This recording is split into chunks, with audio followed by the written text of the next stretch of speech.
할렐루야, 사랑하는 반석의 성도 여러분, 3월 13일 토요일 아까베 시간이 돌아왔습니다. 오늘 말씀은 다시 우리 신약성경 누가복음 17장 20절에서 37절까지의 말씀을 통하여서 은혜 나누도록 하겠습니다. 어제까지 우리는 시편 말씀을 마치고 오늘부터는 다시 누가복음 말씀으로 나아가는데요. 누가복음 17장은 예수님께서 베레아 사역 말기 행하신 그 행적을 보여주고 있습니다. 누가복음 17장을 통해서 예수님은 첫 번째 제자의 생활과 원리, 두 번째 믿음의 위력, 세 번째 재림의 시기를 우리에게 증거해 주고 있는데요.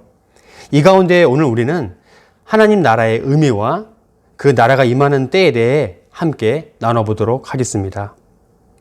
오늘 본문 앞절 11절에서 19절까지 내용을 살펴보면 나병 환자 10명이 깨끗하게 치유받는 내용이 나오는데요. 그것은 하나님 나라의 도래에 대한 증거를 우리에게 잘 소개해 주고 있습니다. 이처럼 당시에도 하나님 나라에 대한 사람들의 관심은 대단했습니다.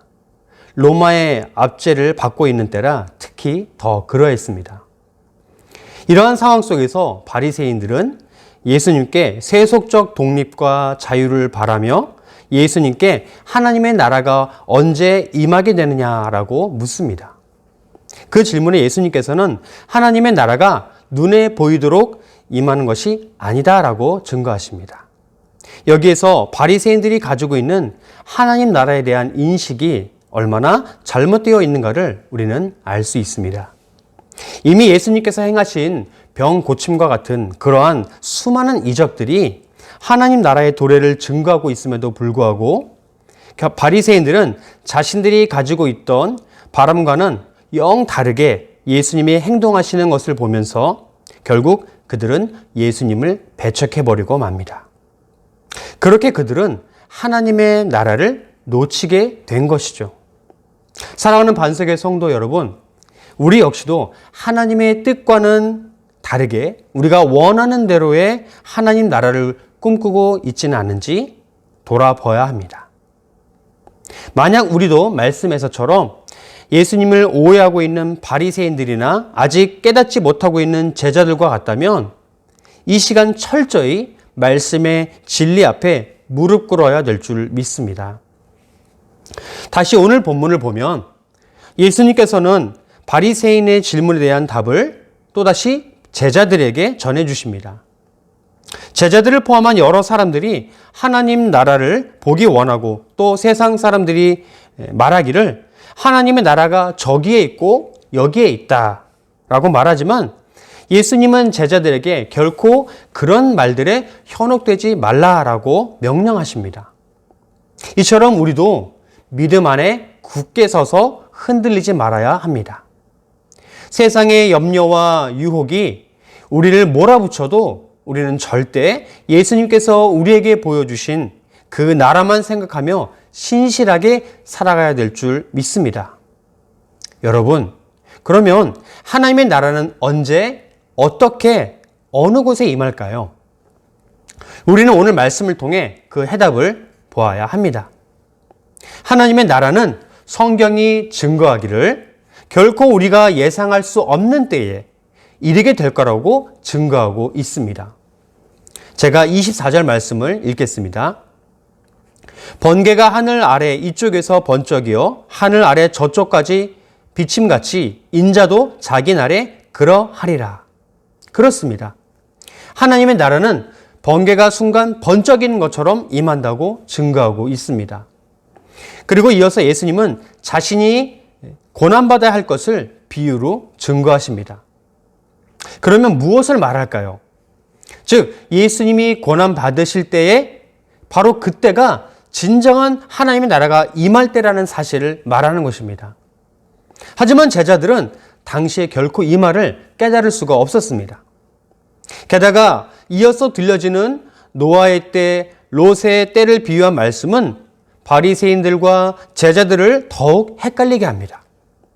이 내용이 26절로 시작하여서 35절까지 이어지게 됩니다. 지금 여기서 이 비유들을 우리가 다 설명드릴 수는 없지만 이 비유들이 말하고 있는 중요한 사실 한 가지는 바로 말씀이 증거하는 것처럼 먹고 마시고 시집가고 장가가고 집에 물건을 사들이고 또 밭도 사들이고 하는 이러한 모든 일상의 일들에 정신을 빼앗기지 말라라고 하는 것입니다.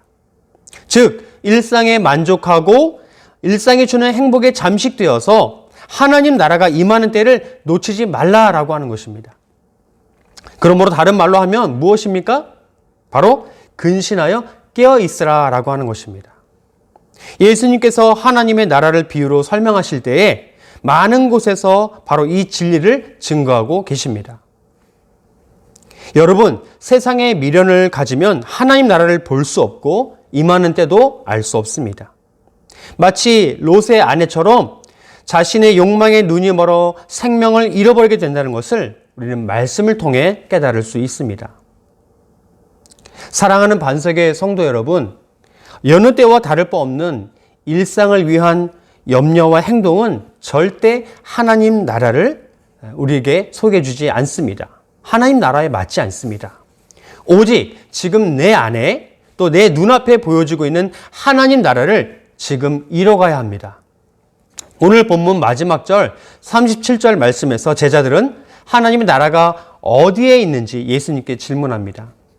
그러자 예수님은 죽어 있는 곳에 독수리가 모인다라고 하는 말씀을 전해주십니다. 이것은 무엇을 의미합니까?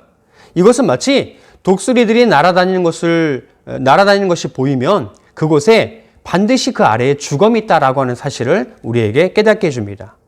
이처럼 하나님의 나라는 믿음의 눈을 가진 사람들에게는 너무나 확실하게 보여지는 것임을 우리는 알 수 있습니다. 말씀 앞부분에 이미 설명해 드린 것처럼 예수님께서 보여주신 많은 이적들이 바로 그 일을 행하신 예수님께서 구주이시고 그분이 행한 일들이 하나님 나라에서 일어나는 일들이다라고 우리는 깨닫게 됩니다. 마찬가지로 말씀 속 그 당시에 바리새인들과 제자들의 눈앞에 예수님이 계심에도 불구하고 그들은 예수님이 누구신지 제대로 알지 못했습니다. 우리도 이와 같습니다. 우리의 일상과 염려와 행복의 눈이 어두워지고 귀가 들리지 않아서 하나님 나라를 보지 못하고 복된 소식을 듣지 못할 수 있습니다. 그러면 우리는 지금 반드시 깨달아야 합니다. 지금 이 시간 우리 앞에 놓여진 그 말씀을 통해서 오늘 나를 찾아오신 예수님과 그분께서 우리 가정과 교회, 직장을 통해 보여주시는 하나님의 나라를 볼 수 있고 만질 수 있어야 합니다. 반석의 성도 여러분, 꼭 기억하시기 바랍니다. 하나님의 나라는 내가 속해 있는 곳이고 복음으로 인해서 그곳이 천국이 된다라고 하는 사실을 말입니다. 그리고 그 나라는 우리가 복음과 함께 할 때 성령께서 임하시는 그때에 임하게 됩니다. 이 사실을 믿으시면 지금 그 자리에서 함께 아멘을 외쳐보시길 바랍니다. 아멘. 함께 기도하시겠습니다. 사랑의 하나님, 오늘 말씀을 통해 하나님 나라의 의미와 임하는 때와 그 방법을 함께 나누었습니다. 부디 바라옵기는 현재의 일상과 염려, 행복에 파묻혀 복된 소식을 저버리는 우를 범하지 않게 하옵소서. 항상 근신하고 깨어 있으므로 주님 나라 보고 만지고 깨닫게 하옵소서. 감사드리며 모든 말씀 우리의 주 되신 예수 그리스도 이름으로 기도드리옵나이다. 아멘. 네, 여러분, 다음 주부터는 다시 담임 목사님께서 전해주시는 아깝의 말씀으로 함께 나가시겠습니다. 감사합니다.